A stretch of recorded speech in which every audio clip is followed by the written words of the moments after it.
It's water. And then they have cans of soup. And they throw the cans of soup. That's better than a brick because you can't throw a brick, it's too heavy. But a can of soup, you can really put some power into that, right? Yes, sir. And then when they get caught, they say, no, this is soup for my family.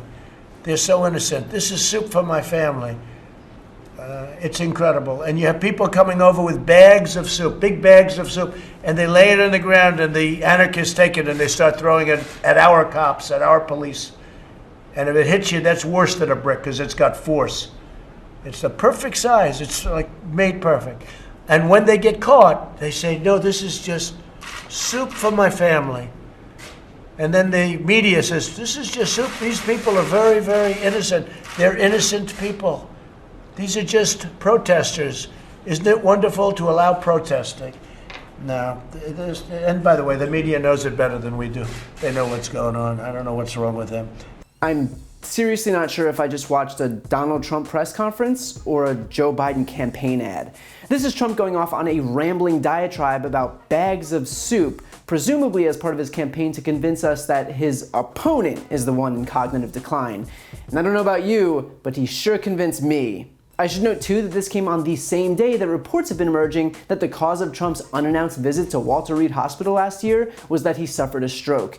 Now, I'm not gonna make a comment one way or the other on that without proof, but I will say, from an outsider's perspective, if your goal is to convince the American people that you haven't had some type of cerebral episode, then screaming about bags of soup might not be the best route to take. And yet Trump is so hell-bent on ensuring that he makes violence the central issue of this campaign that even if it makes him sound insane, he will still sit there and point to any examples of violence that he might have gleaned from Fox News Primetime or OAN, even if those examples are that protesters are lobbing tomato basil at people. Because Trump's not concerned with quelling any violence, he's only concerned with ensuring that the violence remains the #1 story in the news every single day from now until November 3rd, because the election is all Trump cares about. And keep in mind, this should serve as all the proof you need that if Trump wanted to talk about more important issues like coronavirus, he would, in the exact same way that he can't go 5 minutes without talking about looters. But he won't, because that's not an issue that he thinks will benefit him in the election. Never mind that the vast majority of Americans would perceive coronavirus as way more of a threat than a violent leftist takeover.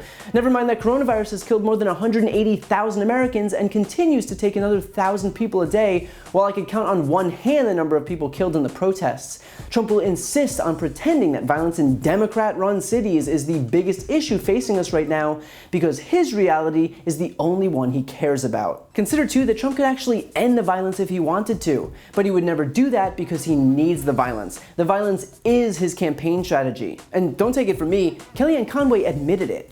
Also noticed there was a quote today from a restaurateur in Wisconsin saying, "Are you protesters trying to get Donald Trump reelected?"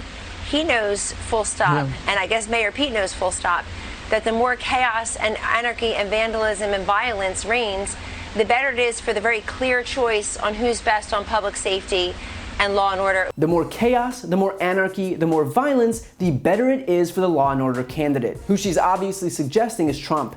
In other words, Kellyanne just gave the game away. If the White House thinks that violence is good for Trump, then you don't have to be a rocket scientist to realize that they are going to do whatever they can to maintain that violence. Because remember, this is a guy who is willing to get himself impeached over Joe Biden once. He extorted a foreign country on an international stage, meaning that there is nothing that Donald Trump wouldn't do or say if he thought that it would benefit him in the next election. So while the American people are focused on the pandemic, focused on the fact that there's 10% unemployment, focused on the fact that 13 million jobs have been lost, Trump will continue to rail against Antifa super soldiers and their bags of chicken noodle soup.